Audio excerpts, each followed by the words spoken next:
In the heart of West Africa, nestled between the sprawling savannas and dense forests, there was a small village named Kunkana. It was a place where the earth and the sky seemed to speak, where traditions flowed through the generations like the river that snaked through the village, and where every living thing had a story. It was in this village that a young girl named Adama grew up. Her name, meaning first daughter, was not merely a reflection of her birth order, but an omen that foretold the path she would one day walk, one that would straddle the divide between the old ways of her ancestors and the new world that was encroaching upon her life. Adama was born to a family deeply rooted in the beliefs of their forefathers. Her father, Kofi, was the village blacksmith, strong and proud, his hands calloused from years of shaping metal. Her mother, Nana, was a healer, a woman of great wisdom who understood the language of the plants, the animals, and the stars. Nana would often take Adama to the forest, teaching her how to recognize medicinal herbs, how to listen to the wind and the birds, and how to see the invisible forces that connected everything in the world. The elder women of the village would come to Nana for advice, for cures, for protection against spirits, and for rituals that would ensure the well-being of their families. Adama always felt a deep sense of belonging, a sense that she, too, was part of this ancient lineage. But Adama was different from the other children. She could hear the voices of the ancestors in her dreams, calling her to a higher purpose. The voices were soft at first, like whispers carried on the breeze, but as she grew, they grew louder, more urgent. They spoke to her in a language she didn't fully understand, a language older than any she had ever heard, urging her to take up the mantle of healer, to use the gifts she had inherited to help the people of her village. She often woke from these dreams feeling as though she had been touched by something divine, something powerful. But the more she learned from her mother, the more the voices seemed to pull her in another direction, a direction that she was not sure she was ready to follow. As she entered her teenage years, Adama's connection to the spiritual world grew stronger. She began to have visions, moments when the veil between the physical world and the spirit world would thin, and she would see glimpses of the gods. She saw the spirits of the earth, the sky, the water, and the ancestors, all waiting for her to embrace her destiny. She could feel the energy of the world flowing through her, a force that made her pulse quicken and her senses sharpen. But as the years passed, her parents began to notice a change in Adama. They noticed her growing obsession with the old ways, her increasing visits to the shrine in the forest where the village's spiritual leaders performed rituals. They saw the distant look in her eyes as she would sit quietly for hours, listening to the wind and the whispers of the trees. They became worried. One evening, as the sun began to dip below the horizon and the evening drums echoed in the distance, Kofi and Nana sat Adama down in their small hut. The fire crackled softly, casting shadows on the walls. "Adama," Kofi said, his voice heavy with concern. "We need to talk." Adama looked up, her dark eyes filled with a mixture of apprehension and defiance.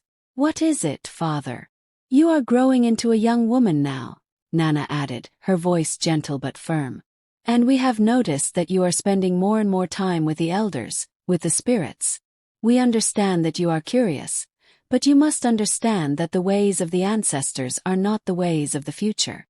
Adama's heart skipped a beat. She had always known that her parents, especially her father, had a deep respect for the old ways, but they had also embraced the influence of the outside world. They had sent her to the village school, where the teachings of Christianity had begun to take root. Her parents had begun attending the church that had been established by missionaries from the West, and they spoke of the one true God who could bring salvation to all. They told Adama that the ways of the gods were outdated, that they were the beliefs of the past, and that her future lay in embracing the Christian faith. "We are not saying that your visions are unimportant, Adama," Nana continued. "But you must understand that there is a greater calling for you. The missionaries have come with their teachings, and they are offering something that will help our people move forward. Your future is in the church. It is in the one true God. You must let go of these old ways." Adama felt a deep pang in her chest. She had always respected her parents, but now she felt torn between their wishes and the call of the gods that had been growing stronger within her. The visions, the whispers, the energy she felt coursing through her. It was all real. She could feel it. How could she turn away from it? But mother, father, Adama said, her voice trembling, the gods have chosen me. I hear their voices, I see their faces in my dreams. They are calling me to heal, to help our people in ways that no one else can. I cannot ignore them. Kofi's face darkened, and his voice grew stern. You are a child, Adama. You do not understand the dangers of following those who speak of spirits and gods that no one can see. The missionaries have brought us salvation. You must come with us, Adama. You must join the church. Adama felt her heart break.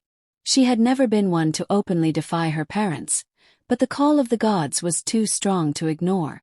The gods had given her a gift, and they were asking her to use it. She couldn't abandon them. But at the same time, she could not bear to disappoint her parents.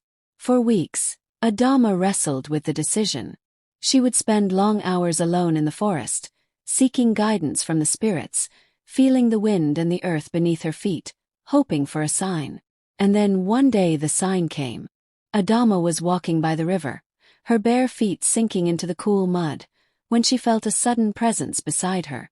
She turned, and standing before her was a figure. A woman, radiant and powerful, with long flowing hair that seemed to shimmer with the light of the sun. The woman was dressed in the traditional robes of a healer, adorned with beads and feathers. Adama felt her heart race as the woman spoke. Adama, the figure said, her voice like the sound of the wind through the trees. Do not fear. The calling of the gods is strong within you. You are meant to heal, to guide your people. But know this. The path you walk will not be easy. You will face many challenges, but you must remain true to yourself and to the gods. Your purpose is greater than the world you know. Adama knelt before the woman, tears streaming down her face. I am afraid, she whispered. I do not want to lose my family, my parents. But I cannot ignore the call of the gods. The woman smiled, her eyes filled with compassion. You will not lose them, child. But you must have the courage to walk your path. The gods will always be with you. With that, the vision vanished, leaving Adama standing alone by the river. Her heart filled with a newfound sense of purpose. She knew what she had to do. The next day, she returned home and found her parents sitting by the fire, waiting for her. They looked at her expectantly, their faces filled with a mixture of hope and concern. I have made my decision, Adama said, her voice steady. I will walk the path of the gods. I will be a healer, just as they have called me to be. Kofi and Nana looked at each other, a mixture of disbelief and sadness in their eyes. Adama, Kofi said, his voice low. You are throwing away everything we have worked for. You are choosing a path that will lead you away from us, away from the future we have envisioned for you. I am not throwing anything away, Adama replied, her voice calm but resolute. I am choosing to honor the gift the gods have given me. I will help our people in ways that no one else can. Nana reached out, gently placing her hand on Adama's. We love you, Adama. But this is not an easy path. You will face hardship, and there will be times when you will question your choice. But if this is truly your calling, then we cannot stop you.